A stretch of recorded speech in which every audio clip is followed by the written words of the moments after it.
anfusana wa tarhamna lanakunanna minal khasirin. Rabbi shrah li sadri wa yassir li amri wahlul 'uqdatam min lisani yafqahu qawli. Amin. Amin. Kali ini kita akan belajar hal-hal yang kaitannya sebenarnya adalah pertanyaan filosofis ya, filosofi yang mungkin dari kecil sampai dewasa kita masih punya pertanyaan ini. Kadang pertanyaan-pertanyaan ini belum dijawab. Jadi yang kita tahu bahwa Allah itu kan memberikan petunjuk kepada siapa yang dikehendaki dan menyesatkan kepada siapa yang dikehendaki oleh Allah. Ya kan? Nah, kalau seperti itu kan berarti tergantung dari Allah dong. Kita nggak punya peran. Apakah kita yang diberikan petunjuk atau kita yang disesatkan? Nah, kadang-kadang kan pertanyaan ini muncul ketika kita membaca Al-Quran, membaca terjemahan Al-Quran. Nah, kali ini seperti janji saya minggu lalu, kita akan belajar sedikit kaitannya dengan bahasa Arab. Ya, bahasa Nahwu. Kalau dalam bahasa populernya itu grammarnya. Jadi kita nggak akan belajar sampai detail kosakatanya, tapi kita akan belajar grammarnya. Jadi saya minta sebelum memulai bisa dibantu dulu. Didi bisa baca di surat yang saya sudah bagi.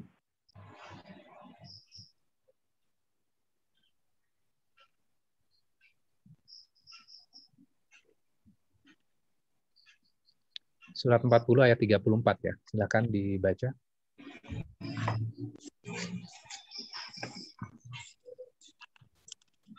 Atau ada yang bisa bantu? Leami mau baca?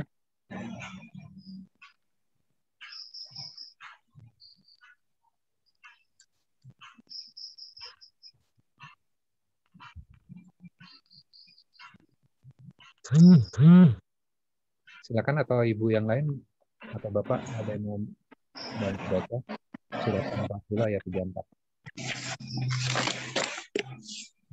Saya dibantu.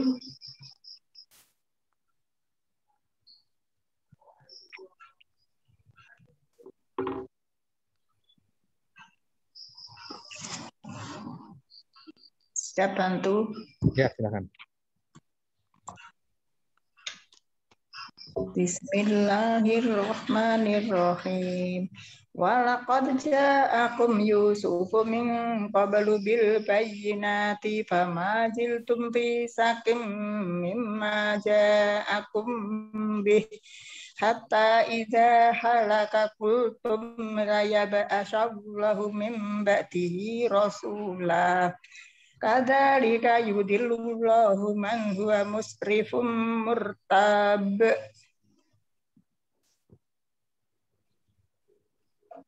Ya, terjemahannya. Dan sungguh sebelum Yusuf itu telah datang kepadamu dengan membawa bukti-bukti yang nyata, tetapi kamu senantiasa meragukan apa yang dibawanya. Bahkan ketika dia wafat, kamu berkata, Allah tidak akan mengirim seorang rasul pun setelahnya. Demikianlah Allah membiarkan sesat orang yang melampaui batas dan ragu-ragu. Oke, terima kasih Bu. Jadi kita akan belajar bagian terakhir di dalam ayat itu. Ini saya sudah tuliskan ya. Kadzalika yudillullahu min huwa musrifun murtabun. Ya. Nah, kita akan belajar sebelum masuk kepada bagian ayat ini sebagai pengantar dulu ya. Bahasa Indonesia dan bahasa Arab itu ternyata berbeda. Ya, berbeda. Kalau dalam bahasa Indonesia urutan itu menjadi penting. Tapi dalam bahasa Arab itu urutan itu tidak menentukan. Nah, ini contohnya misalnya. Kalau saya ngambil terjemahan dari yang tadi ya, di situ kan Allah menyesatkan orang-orang yang melampaui batas. Di bagian terakhir ya, Bu ya. Yeah. Nah, kalau kita lihat susunan ini kan menjadi penting kalau bahasa Indonesia. Allah menyesatkan orang-orang yang melampaui batas. Nah, kalau kalimatnya saya ubah seperti ini. Akan berbeda nggak maknanya? Allah menyesatkan orang-orang yang Berbeda. Berbeda. Kenapa berbeda? Subjeknya berubah ya. Subjeknya berubah, benar. Karena kita meletakkan Allah di sini. Jadi objek ya. Harusnya kan subjek. Karena ini setelah kata menyesatkan, maka terjemahannya juga jadi berbeda. Namun, kalau dalam bahasa Arab ya, menyesatkan itu yudillu. Kemudian ada Allahu. Nah, di sini ini ada domahnya ya. Bentar.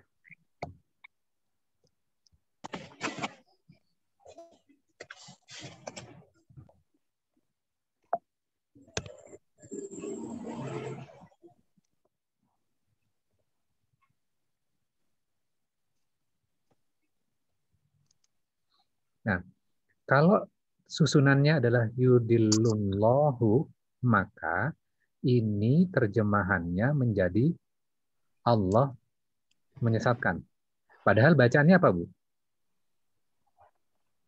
Allah. Yudillu itu menyesatkan, Menyesatkan Allah. itu adalah Allah. Jadi kalau kita terjemahkan apa? Menyesatkan Allah. Nah, karena kita belum belajar bahasa Arabnya. Karena endingnya itu, ya, endingnya itu, bentar. Endingnya itu misalnya diganti ini. Yudillullah.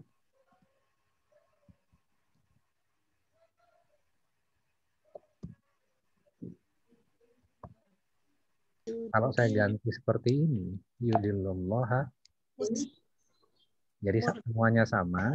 Yudillu. Ya. Nah, ada yang beda nggak di sini? Yang di atas ini sama yang di bawah? Allah.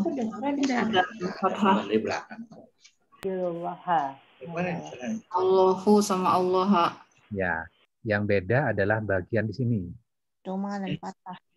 Ya, jadi ketika endingnya u, Allahu, maka ini menjadi subjek. Oh, Ketika kita ganti dengan fathah, maka menjadi objek. objek. Sehingga kalau kita baca Arabnya ya, kemudian kita yudillullah, maka terjemahannya sudah beda sekali. Bisa dipahami ya? Jadi kalau dalam bahasa Arab itu susunannya bisa sama seperti ini. Tapi yang membedakan itu ending dari kata itu. Ketika endingnya u atau un itu menjadi subjek. Kalau endingnya h, maka dia menjadi objek lah, ya. Secara sederhananya gitu dulu. Sehingga bahasa Indonesia dan bahasa Arab ternyata berbeda. Kalau dalam bahasa Indonesia urutan itu menjadi penting. Tapi kalau dalam bahasa Arab, ending kata itu yang penting. Walaupun katanya setelah ini Allahu, maka terjemahannya adalah ini suaranya Pak. Enggak tahu, coba dulu. Cariin dulu. Nggak bisa. Ngetes dulu ini ya. Nggak bisa. Pak, ini bisa di mute dulu suaranya. Pak Doni. Oke. Sampai di sini bisa dipahami ya?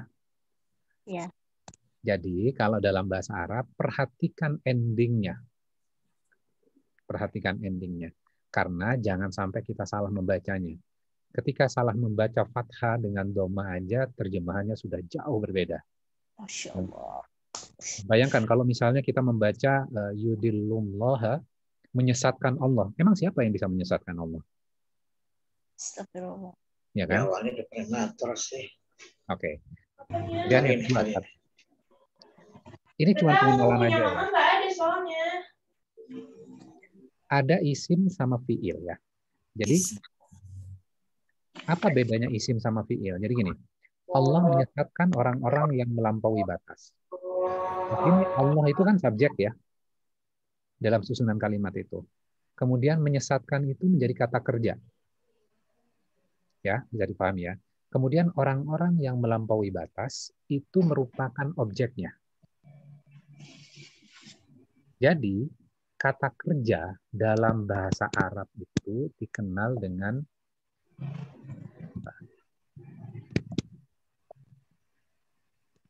fiil. Ya, kata kerja. Kalau subjeknya itu kita namakan isimnya. Kemudian objek itu juga sama. Objek itu juga isim juga. Cuma nanti statusnya beda. Jadi, kalau kita lihat struktur ini, Allah itu adalah isim, kemudian menyesatkan itu adalah fiil, kata kerja. Kemudian orang-orang yang melampaui batas itu adalah objek yang dinamakan isim kalau dalam bahasa Arab. Jadi strukturnya adalah isim, fiil, isim. Nah, kalau isim, maka statusnya itu adalah permanen, tetap. Kalau fiil, karena bentuknya adalah kata kerja, jadi kalau ibu-ibu, bapak-bapak masih ingat kalau yang dulu belajar bahasa Inggris ya, ada present tense, ada past tense, ada future tense ya. Sehingga kata kerja itu sangat tergantung dari waktunya. Bisa dipahami ya? Jadi kata kerja di sini sifatnya adalah temporary ya. Temporary. Jadi tidak permanen. Kalau objek di sini juga sifatnya adalah permanen. Oke. Ini nggak susah kok, ini simple aja. Jadi, kata kerja itu karena tergantung dari tensesnya, tergantung masa lalu atau masa sekarang, maka bentuknya adalah tidak permanen atau temporary. Sedangkan subjek atau isim itu sifatnya permanen, objek yang isim itu juga permanen juga. Oke, ada pertanyaan sampai di sini? Atau bingung? Maksudnya permanen itu apa, Ustaz? Oke, permanen itu artinya ya tidak tergantung waktu. Jadi dari dulu, sekarang, sama yang akan datang, ya sama gitu. Kalau kata kerjanya itu nggak permanen, bentuk katanya bisa berubah. Misalnya tadi, yudillu kadang menjadi kata dolla, jadi past tense. Ya, atau dollu. Jadi bentuknya adalah past tense. Nah, oke, sekarang kita masuk ke dalam ayatnya sekarang. Langsung prakteknya ya. Kadzalika ini merupakan satu kata, demikian. Yudillullahu, Allah menyesatkan, min huwa, dari dia, musrifun, orang-orang yang melampaui batas, murtabun. Murtabun apa? Ragu-ragu. Jadi, Allah menyesatkan orang-orang yang melampaui batas dan ragu-ragu. Oke, sekarang kita lihat ya. Yudillu yang saya warna coklat ini bentuknya adalah karena depannya ya, maka ingat-ingat ya Bu, kalau depannya ya itu, maka dia bentuknya adalah present tense, jadi masa sekarang. Atau future tense, masa yang akan datang. Karena dalam bahasa Arab itu antara present tense sama future tense bentuknya sama. Yudillu berarti ini adalah present tense, artinya bahwa menyesatkan di sini sifatnya adalah temporary. Ya, sangat tergantung. Sangat tergantung. Jadi Allah menyesatkan itu tergantung. Tergantung apa? Di sini dijelaskan min huwa musrifun. Musrifun adalah orang-orang yang melampaui batas dan murtabun. Ini sama-sama isim ya, Bu. Ingat tadi isim sifatnya apa, Bu? Permanen. Murtabun permanen juga ya? Permanen. Jadi dua-duanya permanen. Jadi Allah itu menyesatkan orang-orang yang permanen melampaui batas, dan permanen ragu-ragunya. Jadi tidak terpengaruh waktu, mau dulu, sekarang, sama yang akan datang. Mereka itu benar-benar terus akan melampaui batas dan terus akan ragu-ragu. Jadi orang-orang seperti inilah yang Allah akan sesatkan. Jadi yang permanen ragu-ragunya, permanen yang melampaui batasnya. Kalau orang misalnya masih dia tidak permanen, jadi kadang masih ragu, kadang itu dan murtabun. Jadi kalau misalnya masih galau itu tidak akan langsung dikunci, Allah akan menyesatkan orang-orang itu. Jadi ternyata dengan kita belajar sedikit dengan tata bahasa, ternyata sudah bisa menjawab pertanyaan-pertanyaan yang filosofi. Tadi kan pertanyaan di awal kan, siapa yang Allah akan sesatkan? Ya kan? Kalau Allah memberikan petunjuk kepada siapa yang dikehendakinya dan menyesatkan kepada siapa yang dikehendakinya, siapa yang akan disesatkan? Nah, ini kan pertanyaan-pertanyaan yang filosofi ya, dan biasanya dijelaskan dengan yang kompleks. Ternyata dengan bagian terakhir di dalam surat ini, ya, surat 40 ayat 34, Allahu ya yudhillullahu min huwa musrifun murtabun. Kita bisa tahu ternyata yang disesatkan Allah adalah orang yang permanen melampaui batas dan permanen ragu-ragunya. Ternyata simpel nggak, Bu? Pak?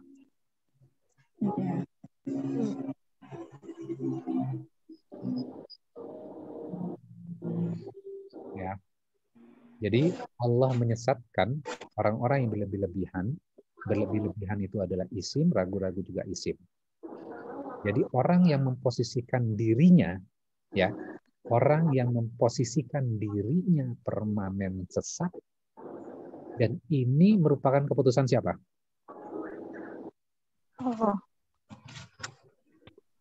Dia menyatakan Orang. saya permanen diri saya sesat, itu adalah keputusan mereka. Maka, oke, kalau kamu mengambil posisi itu, Allah tutup pintu petunjuk. Kalau orang masih labil, maka dia kan tidak permanen. Allah nggak tutup pintu petunjuk. Kira-kira gitu.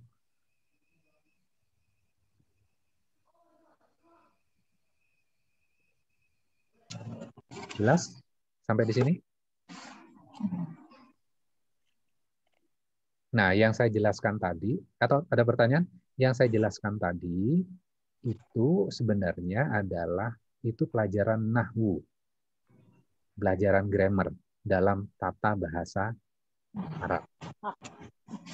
Jadi, struktur dalam bahasa Arab itu adalah isim, itu bisa kata kerja, kata ganti, bisa subjek, bisa objek, itu isim semua namanya.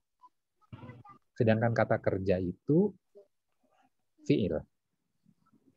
Ya. Maka nanti kalau ibu-ibu dengar misalnya, oh ini fiilnya adalah fiil madi, itu adalah past tense, masa lalu. Fiil mudhari itu adalah present tense atau kejadian masa sekarang atau future tense. Bentuknya sama tuh. Jadi dalam bahasa Arab itu cuma dua tenses itu. Past tense sama present tense dan future tense. Jadi satu.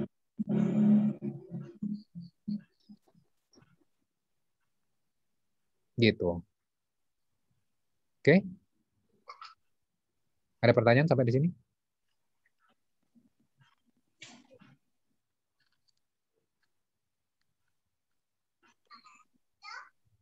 Jadi pengen belajar bahasa Arab?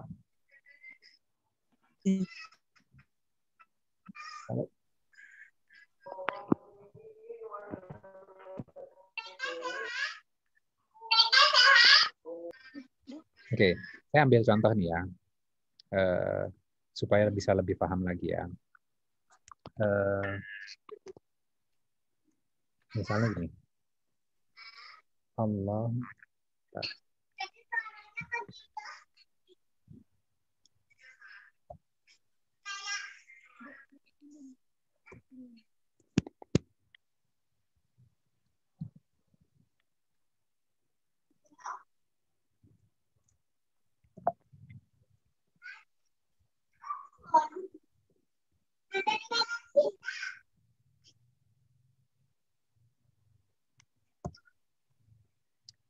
ayat ini Allahu yudillu. Artinya apa?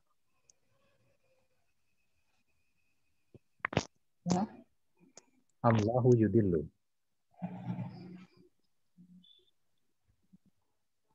Yudillu itu Allah menyesatkan. menyesatkan. Menyesatkan Allah. Menyesatkan Allah. Allah menyesatkan. Allah menyesatkan. Allah. Ada yang salah tuh. Bukan menyesatkan Allah. Karena ini adalah Allah. Iya. Kalau saya susunannya saya balik seperti ini. Dulu.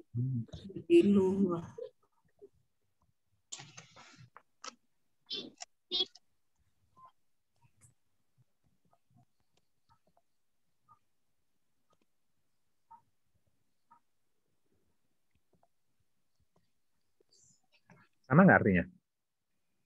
Sama. Sama, betul. Nah itu udah pintar. Jadi yang paling penting adalah endingnya nih, punya. Ya, jadi kalau dalam bahasa Arab itu susunan itu nggak begitu penting.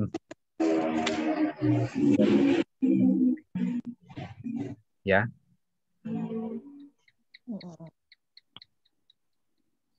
Ujungnya doma berarti subjek. Oke, kalau kita salah baca misalnya kita kayak gini, yudillullaha, kita menyesatkan Allah.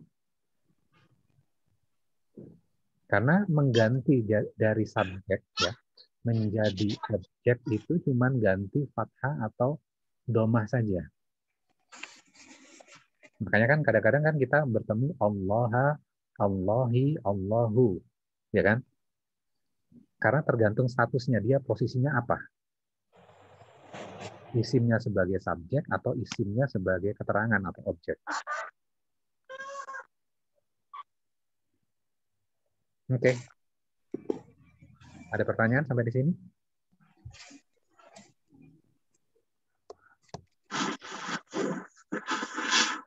Ustaz, kalau yang kata kerja itu berarti temporer itu maksudnya hanya waktu aja ya Ustaz? Artinya masa lalu, masa kini, atau masa yang akan datang. Tidak ada hubungannya dengan bisa berubah gitu enggak ya?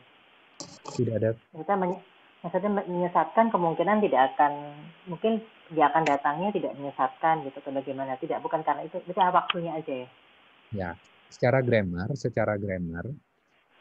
nanti kita akan belajar satu-satu ya. Kalau kita udah belajar nahwunya. Jadi kata kerja itu bisa bentuknya adalah past tense atau future tense atau present tense ya. Jadi kata yang kita pelajari di sini itu adalah kata ini adalah present tense dan bisa menggambarkan future tense. Jadi kalau kita terjemahan di sini misalnya Allah bisa menyesatkan di masa yang akan datang kepada orang-orang yang permanen. Kan beda nih, kita sudah belajar sekarang ya, teorinya sedikit. Orang yang permanen melampaui batas dan permanen ragu-ragunya. Jadi ternyata setelah belajar ini kita menerjemahkan juga dengan cara yang berbeda loh.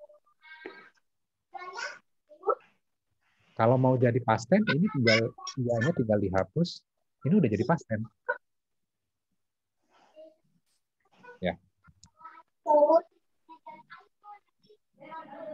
Oke.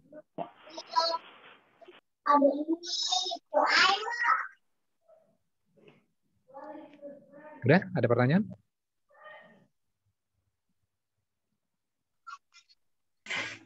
Ini sengaja saya istilahnya saya kasih teaser. Ternyata belajar bahasa Arab itu nggak kompleks loh. Karena akan berbeda kalau hanya dengan membaca terjemahan dengan kita mempelajari struktur bahasa Arabnya. Silakan dibuka, misalnya saya kasih contoh lagi ya. Surat Qad Aflaha. Itu surat apa ya? Al-Mu'minun kalau nggak salah. Silakan buka. Mu'minun. Ya. Nah, benar. Al-Mu'minin surat ke berapa itu? 34. 23. Ya.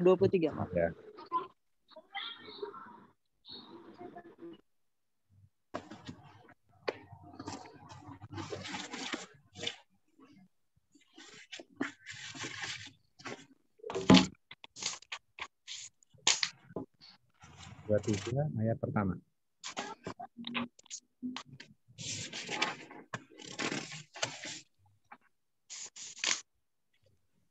Oke. A'udzubillahi minasyaitonir rajim. Qad aflahal mu'minun. Qad itu adalah sesungguhnya, aflaha ini adalah bentuk past tense. Beruntung. Al-mu'minun, orang-orang mukmin. Jadi sesungguhnya orang-orang mukmin telah beruntung. Terjemahannya.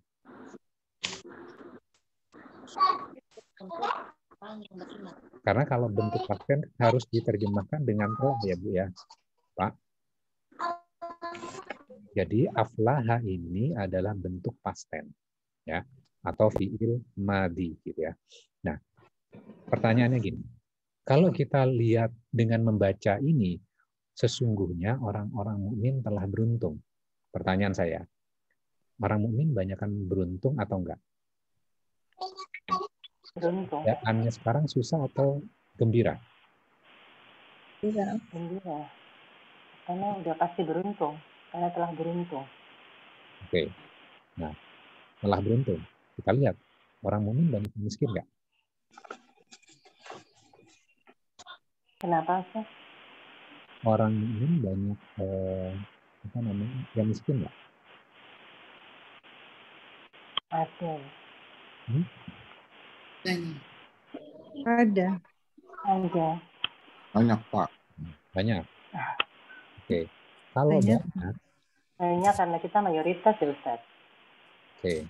Nah, berarti kan banyak. Yang putus sekolah banyak nggak? Banyak juga. Banyak juga. Yang nganggur banyak nggak? Banyak. Banyak juga. Banyak juga. Berarti ayat ini gimana nih statusnya? Nih. Oh, tadi. Ya, tadi saya nggak nunjukin ayat ya. Nah, ini. Qad aflahal mu'minun. Ya. Ini aflaha itu bentuknya adalah past tense. Berarti kalau ayat ini mengatakan sesungguhnya orang mukmin telah beruntung, kok faktanya banyak orang mukmin yang nggak beruntung ya? Berarti ya, salah dong ayat ini. Ada syaratnya ya berarti Ustaz. Hah? Orang mukmin yang telah beruntung itu adalah orang mukmin yang gitu ada syaratnya mungkin. Ya, betul. Itu ada keterangannya. Ada keterangannya. Nah, itu mulai pintar. Nah, saya cuma akan jelasin di ayat pertama ini. Saya akan jelasin secara grammarnya. Aflaha, kalau dalam bahasa Inggris adalah kejadian yang telah berlalu di masa yang lalu. Benar ya? Simpel. Dalam bahasa Arab, di dalam Al-Quran, bentuk masa lalu itu juga digunakan oleh Allah untuk kejadian yang masa yang akan datang, untuk menunjukkan pasti itu akan terjadi. Kan kalau past tense bahasa Inggris itu kan yang sudah terjadi kan, sudah pasti terjadi kan. Di dalam Al-Quran, bentuk past tense itu digunakan untuk menggambarkan masa yang akan datang dan pasti akan terjadi. Maka kalau kita pahami ayat ini, sesungguhnya tidak ada keraguan orang mukmin itu Allah pastikan di masa yang akan datang itu akan beruntung.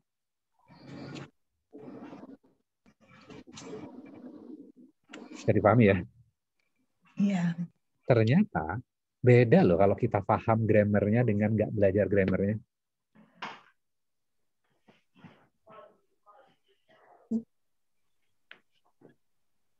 Nah, hari ini memang saya hanya sekedar sharing saja. Ternyata pelajaran bahasa Arab itu grammar itu nggak kompleks dan kita bisa mempelajarinya. Saya, ibu bapak, saya juga bukan lulusan pesantren. Saya nggak pernah menyantren. Itu ada tante saya tuh, Lemi yang ikut di sini. Saya nggak pernah menyantren sama sekali. Tapi ternyata saya juga lagi kerja gitu ya. Ternyata bisa loh belajar bahasa Arab, grammarnya. Beda ya bahasa grammar bahasa Arab, Quran dengan bahasa percakapan. Itu beda loh. Belum tentu kalau kita bisa ngomong terus ngerti Al-Quran itu beda loh. Belum tentu. Jadi orang yang bisa bahasa Arab belum tentu bisa memahami Al-Quran. Karena grammarnya beda, bahasanya juga beda. Jadi spesifiknya kalau mau belajar grammarnya, belajar tata bahasa Arab. Gitu. Oke, malam ini cukup sampai di situ. Jadi kita bahas 2 ayat yang berbeda. Saya hanya ingin menunjukkan bahwa ternyata yudillu, kemudian pertanyaan filosofi dalam kehidupan kita. Yang kita bertanya siapa yang akan disesatkan Allah, siapa yang akan diberikan petunjuk oleh Allah. Berarti kan tergantung Allah dong. Kemudian orang mengatakan, loh saya menjadi tidak sholat, saya tidak puasa, kemudian saya mencuri, saya tidak membayar zakat, berarti karena Allah kok yang menentukan, bukan saya. Kan ada yang seperti itu ya. Bukan salah saya, itu Allah yang menakdirkan saya. Nah, kita bisa belajar dari surat 40, ya, ayat 45 tadi, Allah menyesatkan orang-orang yang permanen keraguan-raguannya dan permanen melampaui batasnya. Jadi clear kan? Dengan kita baca satu bagian saja, ternyata sudah bisa menjawab pertanyaan-pertanyaan itu. Kadang-kadang kalau kita belajar filosofi ya, itu kan bahasanya susah ya. Bahasa filosofi itu susah loh, dan bacaannya itu berat. Saya mulai dari SMA itu suka bahasa-bahasa filosofi. Misalnya gini, kosong adalah berisi, berisi adalah kosong. Itu kan kesannya biasa, tapi kalau kita belajar itu kosong adalah berisi. Ternyata orang yang dirinya merasa kosong itu sebenarnya berisi. Orang yang merasa berisi ternyata kosong loh. Dan itu kan bacaan berat loh. Kalau pertama kali saya tadi sebutkan kata itu, langsung Bu Truli langsung ekspresi wajahnya, apa sih ini? Nah, di dalam Al-Quran, dalam bahasa Arab itu ada bahasa-bahasa yang filosofi. Tapi Allah memilih bahasa yang sederhana, yang bisa dipahami oleh setiap level. Pilihan bahasa Quran itu bukan pilihan bahasa seorang profesor loh. Pilihan bahasa Arab di dalam Al-Quran itu bahasa yang sederhana, yang mudah kita pahami. Tergantung kita mau atau enggak. Ya. Jadi itu teaser untuk kita belajar bahasa Arab. Mudah-mudahan nanti kalau ibu-ibu dengar apa sih nahwu, apa sih sorf, gitu, apa namanya nahwu sorf, gitu ya. Itu adalah tata bahasa, grammarnya dalam bahasa Arab. Oke, silakan. Kalau ada pertanyaan, monggo silakan. Kalau mau belajar, Ustadz mau ngajarin, Ustadz. Siapa? Saya? Iya. Boleh. Nanti akan ada 3 subjek loh berarti. Ada kelas tahsin, iya Ustadz. Kelas tahsin, kelas nahwu, kemudian kelas tafsir yang sederhana yang biasa kita lakukan seperti malam Minggu Senin ya. Iya.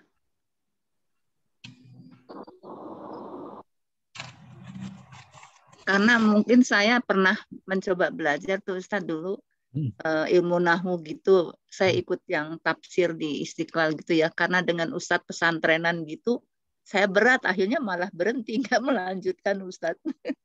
Iya. Tapi kalau misalnya tadi dengan dasar Ustadz sendiri memang bukan orang santri gitu ya maksudnya.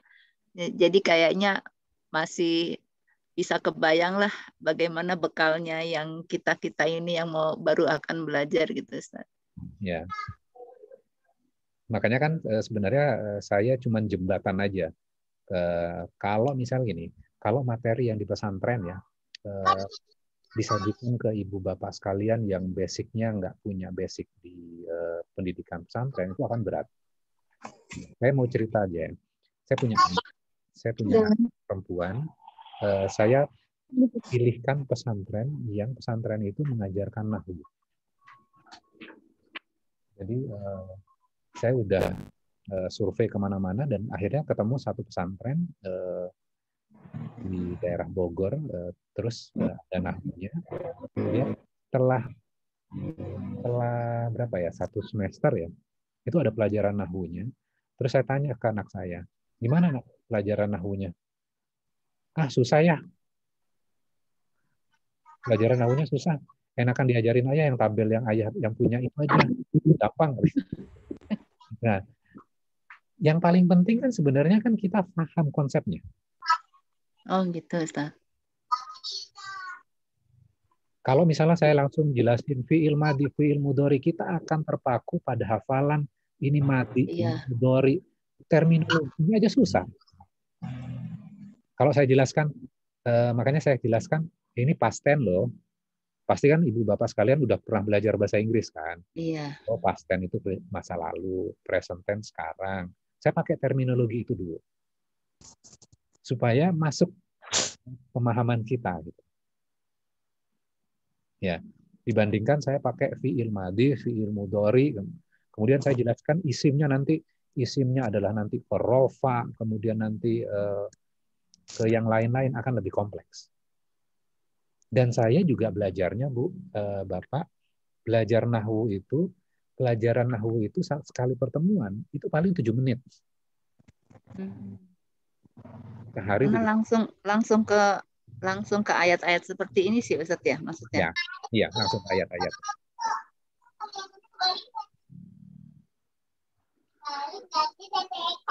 Kayak yang saya contohkan tadi, itu kan pelajaran cuman Allahu ya.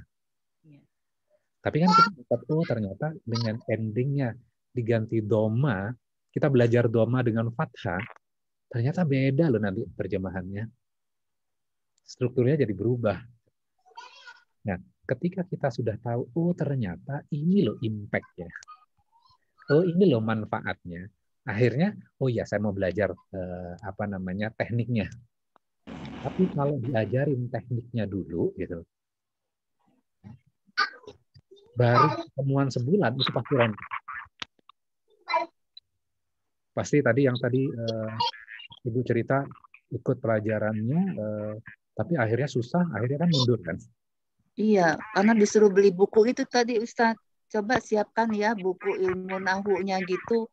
Udah beli, lihat, dibaca gitu kan pusing sendiri, jadi nggak jadi pada bubar gitu kan. Ya, makanya sebenarnya gini, saya juga lagi merancang supaya pelajaran nahwu ini menjadi pelajaran yang simple, yang gampang kita pelajari ya. Jadi buat yang tidak punya basic di pesantren bisa memahami. Kadang-kadang gini, saya juga mengkritik juga teman-teman saya yang lulusan ketika ngobrol sama ustadz-ustadz yang dari pesantren itu, nggak bisa lah ngajarin dengan pola di pesantren buat orang-orang umum gitu, nggak akan bisa masuk gitu. Soalnya mereka itu nggak sabaran. Kita memang belajar susah, kita bertahun-tahun loh untuk memahami. Loh, susah, jangan ditransfer. Susahnya itu ya buat yang belajar di sana gitu loh. Karena kalau di pesantren duduk 2 jam itu udah pasti mau kan. Karena pasti udah di pesantren kan mau nggak mau harus ngikutin. Tapi kalau orang umum seperti kita gitu, 15 menit kita nggak memahami gitu, kita matiin, kita tinggalin. Sehingga apa yang perlu dirubah? Yang perlu dirubah adalah metodologinya yang harus dirubah. Nggak bisa metode yang di pesantren itu cemplungin, kita harus paham seperti ini. Kita dulu susah kok. Ya situ yang susah, kita jangan dibuat susah kan gitu kan. Nah, makanya ini sekarang saya lagi coba menyusun ya, coba menyusun supaya simple dan sederhana dan pertemuannya juga nggak panjang-panjang. Kayak tadi saya jelasin paling cuma berapa? 15 menit ya. 15 menit, tapi kan ibu-ibu kan bisa dapat gambaran, oh ternyata ini ya pentingnya kita belajar hal yang sederhana ini. Gitu sih. Karena saya, kalau istri saya yang ikut kelas tahsin dengan istri saya siapa di sini? Bu Truli, Bu Noti? Saya Pak Ustadz. Nah, istri saya tuh tahapannya itu tahsin dulu. Kemudian habis belajar, habis itu terjemahan per kata, habis itu masuk ke nahwunya. Nah, nahwunya pun itu udah hampir setahun gitu loh. Tapi tidak langsung ke praktek kepada Al-Qur'annya. Oh, belajar present tense, belajar past tense ini ternyata aplikasinya ini loh. Belajar isim ini ternyata aplikasinya ini loh. Karena belajar teknik selama setahun, tapi nggak tahu. Jadi berhenti sampai identifikasi. Oh, ini fiil, ini madi, ini fiil mudhari, ini isim. Nah, berhenti sampai identifikasi. Tapi apa sih maknanya kita belajar itu? Nah, kalau saya pas belajar dibalik dulu. Belajar sedikit, ini loh maknanya dalam Al-Qur'annya. Sehingga kita bisa apresiasi dari yang sedikit itu. Gitu. Tapi jangan minta secepatnya untuk belajar nahwu ya, Bu. Saya belum nyiapin materinya juga. Karena tadi justru agak malah karena ada nahwunya gitu, jadi saya malah bingung gak ada Ustaz. Tadi ragu-ragu yang permanen itu melampaui batas tuh yang permanen. Yang permanen tuh apa gitu Ustaz, malah saya bingung jadi maknanya Ustaz. Karena terbiasa yang disampaikan setiap minggu yang simple-simple. Pada saat sudah ada nahwunya jadi malah nangkepnya bingung saya. Tapi saya merasa penting sekali sih Ustadz. Ya. Mungkin nggak ada yang kebetulan Ustadz. Kemarin dulu ini saya dengerin ngaji YouTube-nya Ustadz Lukmanul Hakim ya Ustadz yang lain gitu. Ya. Dia bicara mengenai pentingnya belajar bahasa Arab itu Ustadz. Saya juga jadi terkesima juga ya. Yang dibahas itu mengenai surat Al-Kahfi 103 Ustadz. Di situ dijelaskan banget gitu ya. Saya catat dari terjemahannya nggak ada makna ini, tapi beliau menekankan ini penting bahasa Arab itu tahu katanya. Karena di sini istilah nanabi hukum ini sebenarnya berita yang sangat besar, tapi situ nggak tertulis. Di terjemahannya kan nggak ada tuh Ustadz bahwa itu artinya maknanya berita besar. Saya sampai berpikir, wah saya berarti penting ya belajar bahasa Arab gitu. Ya. Karena tahu ini jadi dalam gitu, maknanya dalam sekali. Akhirnya karena tahu ini terjemahannya itu ada berita besar bahwa manusia paling rugi perbuatannya seperti apa gitu kan. Itu saya jadi berpikir, Masya Allah hari ini malah Ustadz sendiri menyampaikan pentingnya bahasa Arab kayak gayung bersambut nih Ustadz. Baru kemarin saya dengar YouTube-nya itu Ustadz itu bicara pentingnya belajar bahasa Arab gitu ya Ustadz. Ya. Nah, Allah bisa. Ya. Nah, kalau saya memposisikan, kan saya membawakan untuk Quran Inspiration itu kan sesuatu yang sederhana ya. Iya. Sederhana dan yang gampang diproses lah. Tentunya sesuatu yang gampang diproses itu kan harus ada basicnya ya. Iya. Harus ada basic. Jadi supaya ibu bapak sekalian juga tahu itu ada basicnya loh yang sederhana itu, itulah. Yang jadi problem ada ini suara anaknya ikut ngaji. Bu Rida. Oke, jadi kadang gini misalnya ini. Ketika kita mengkaji sebuah ayat, referensinya kan pastinya banyak. Bisa dari nahwunya, bisa kita lihat beberapa tafsir sekaligus gitu loh. Dan kalau kita belajar satu tafsir aja, baca aja Ibnu Katsir, satu ayat aja kadang-kadang bisa sampai 20 pendapat loh. Iya, ya. Benar nggak? Iya. Kemudian kita baca kitab yang lain itu sampai 30 pendapat. Para sahabat juga memiliki pendapat yang beda-beda. Terus kita mau ikut yang mana? Iya. Kadang-kadang kan kita baca sampai detail, akhirnya kita kehilangan arah. Kita mau sebenarnya ayat ini tentang apa sih? Iya. Akhirnya kita pegang dari pendapat-pendapat ini, kita bingung sendiri gitu. Bingung sendiri, iya. Nah, sehingga yang kalau Quran Inspiration itu positioningnya adalah kita mengambil satu bagian dari yang banyak itu yang kita gampang proses dan gampang kita ingat.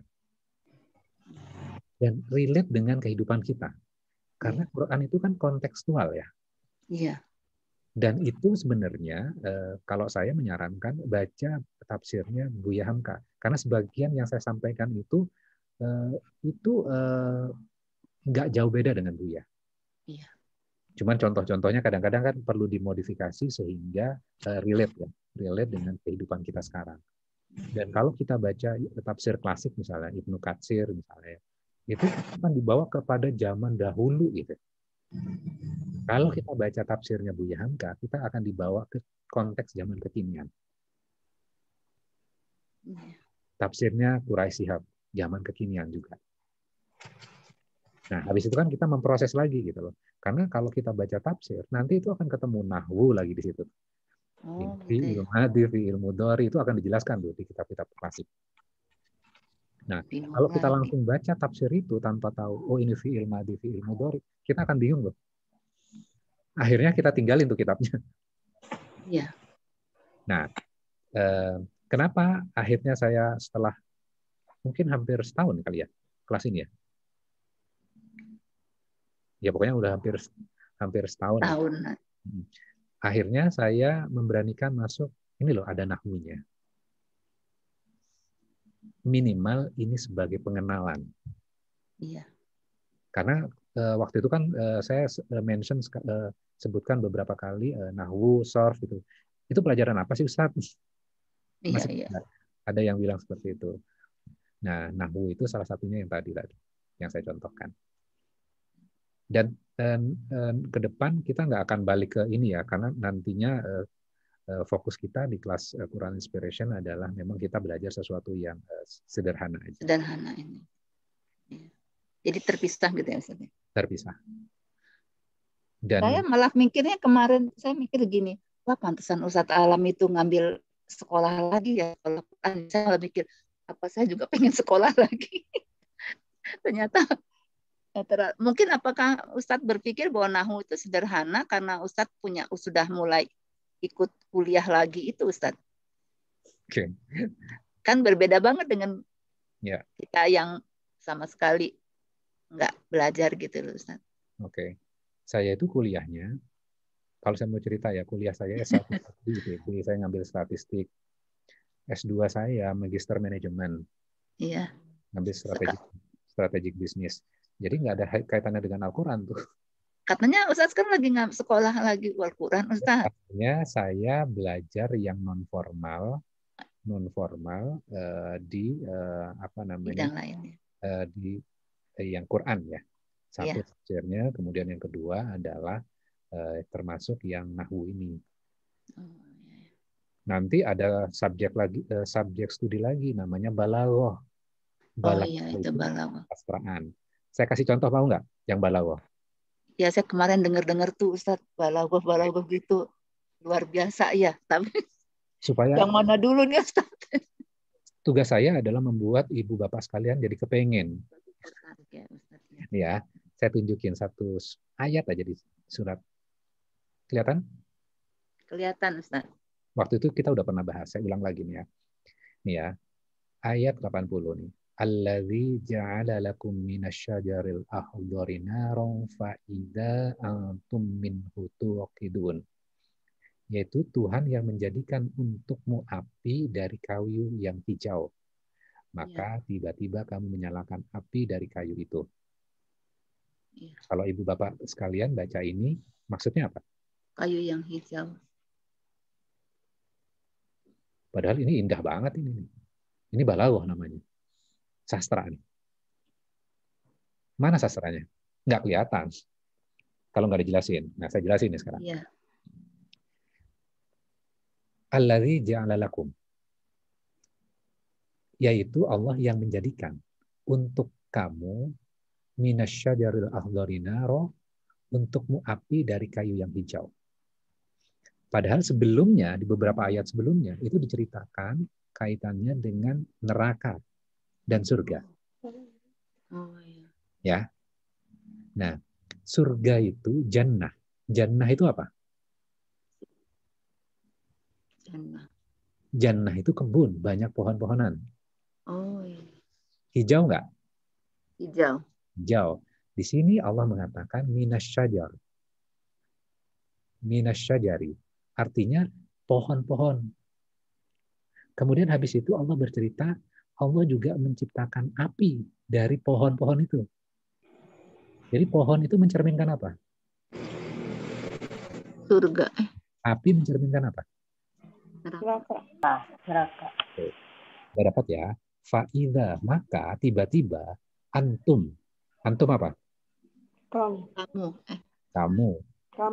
Itu darinya, dari pohon yang hijau itu, tiba-tiba kamu menyalakan api dari pohon yang hijau. Gampang nggak menyalakan api dari pohon yang hijau? Enggak gampang. Enggak gampang ya. Enggak gampang. Apalagi musim. Jadi apa yang harus lakukan? Pohonnya dipotong. Kemudian dipotong. Setelah potong kecil-kecil, terus apa? Dijemur sampai kering. Sampai kering ya. Baru dibakar. Jadi apinya apa? Dari pohon yang hijau itu, untuk dinyalakan api, itu butuh ekstra usaha. Benar nggak? Iya, betul. Oke. Sekarang balik lagi ke pengertiannya. Berarti sebenarnya kamu itu ditakdirkan untuk menuju surga. Pohon yang hijau itu buat kamu sebenarnya. Tapi kenapa kamu kenapa kamu ujuk-ujuk ekstra usaha, berbuat maksiat, berbuat dosa, itu susah loh. Menyalakan api dari pohon yang hijau. Kenapa kamu menyalakan neraka untuk dirimu sendiri, padahal kamu ditakdirkan menuju pada surga? Ini loh ayat ini. Ini namanya balaghah.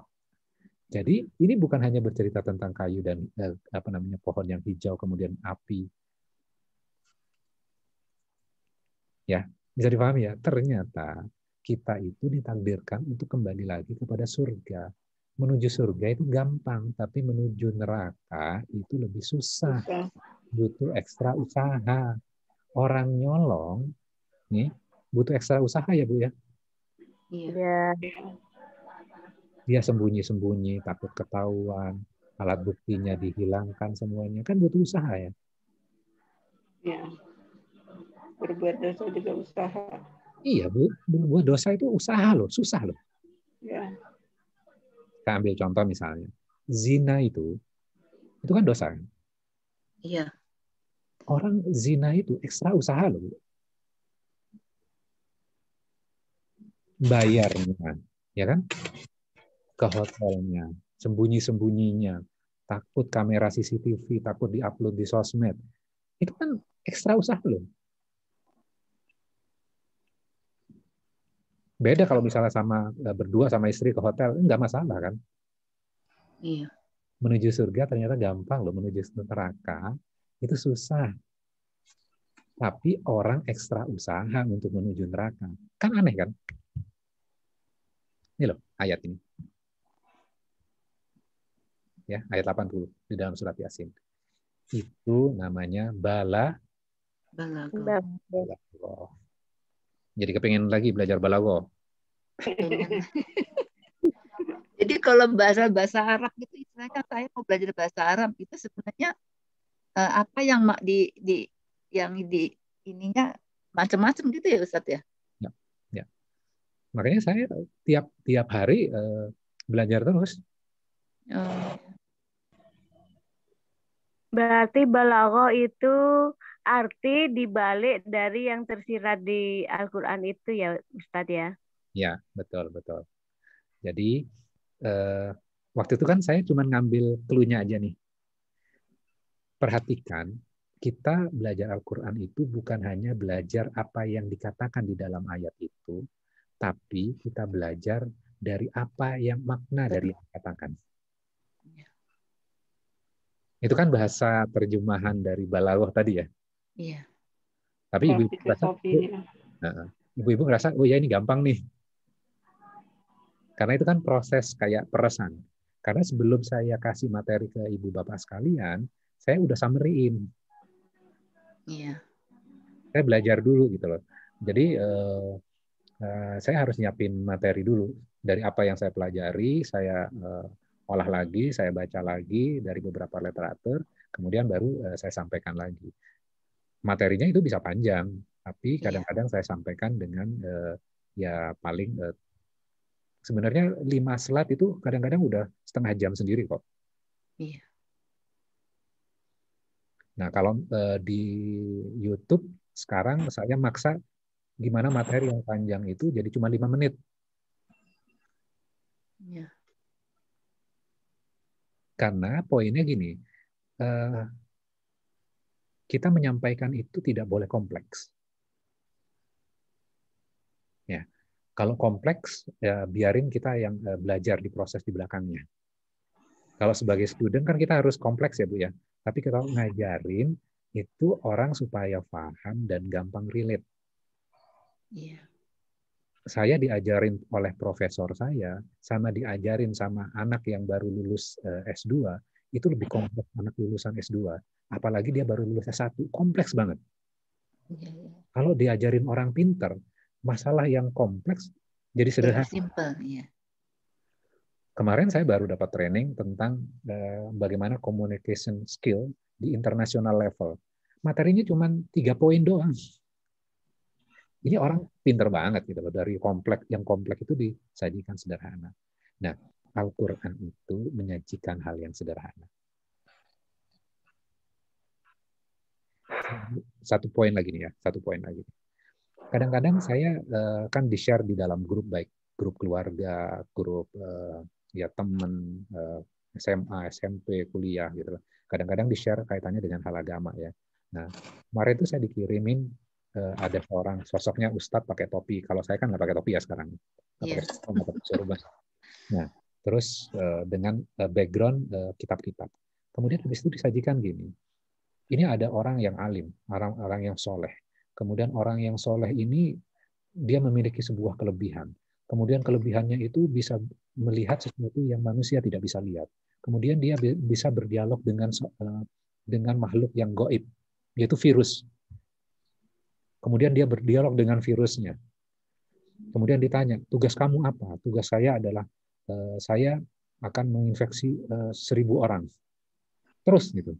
Nah, pertanyaan saya, itu basisnya agama atau bukan? Karena kalau misalnya orang-orang yang soleh kemudian mungkin punya kelebihan, pastinya Abu Bakar sama Umar bin Khattab itu adalah orang yang paling sakti, Bu. Iya. Benar nggak? Dan tidak ada riwayat Umar bin Khattab kemudian Ali bin Abi Thalib memiliki sebuah terawangan yang luar biasa kemudian berbicara dengan, kan nggak ada tuh. Kemudian kita diberikan seperti itu dan orang yang tidak paham menganggapnya ini loh agama. Oh, kalau orang beragama itu bisa berjalan di atas air dan segala macamnya. Loh, kalau seperti itu pasti Abu Bakar, Umar itu orang yang paling sakti pada saat itu. Karena dekat kepada Rasulullah loh. Ini kan logik agama ya.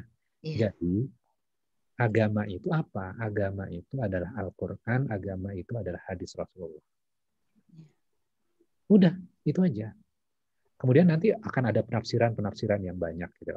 Penafsiran-penafsiran itu walaupun mereka adalah orang-orang yang memiliki ilmu, tidak lepas dari kritikan. Saya ambil contoh dan saya ulang-ulang ini terus ya. Kalau kita baca kitabnya Buya Hamka, ya, itu juga mengkritisi kitab-kitab yang sebelumnya. Ibnu Katsir itu dikritik juga. Karena ada beberapa riwayat yang tidak ada referensinya dari Rasulullah dan tidak jelas sumbernya. Dan ternyata setelah diteliti, ini sumbernya dari kisah-kisah Israiliyat. Apa itu kisah-kisah Israeliat? Kisah-kisah yang dimasukkan oleh orang Bani Israel untuk menafsirkan ayat padahal tidak ada sumbernya. Jadi kayak cerita misalnya iblis iblis itu dulu gitu loh, itu menyelinap ke surga kemudian masuk ke dalam tubuh ular. Iya, pernah dengar. Nah itu Israeliat, sumbernya ada nggak? Referensinya yang jelas nggak ada, sehingga itu dikritisi. Artinya apa?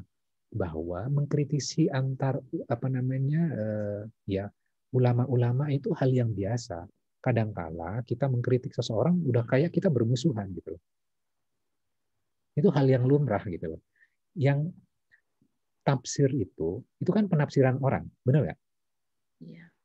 Penafsiran itu tidak absolut 100% benar. Yang tidak salah itu Al-Qur'annya. Penafsiran kita bisa salah. Nah, itu yang harus dipegang tuh. Termasuk yang saya sampaikan itu kan penafsiran.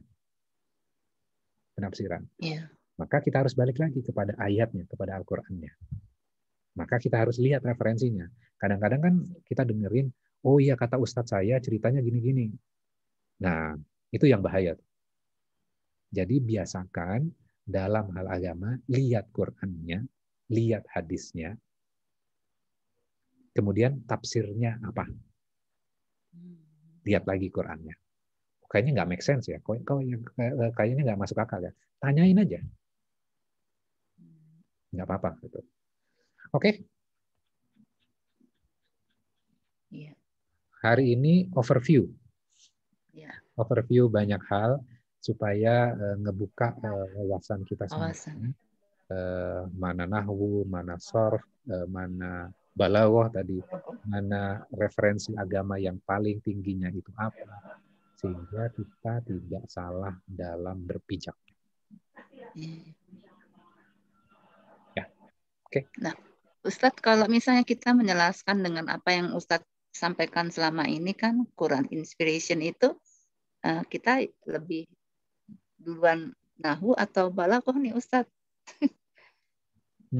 Yang kita mau pelajarin Ustadz.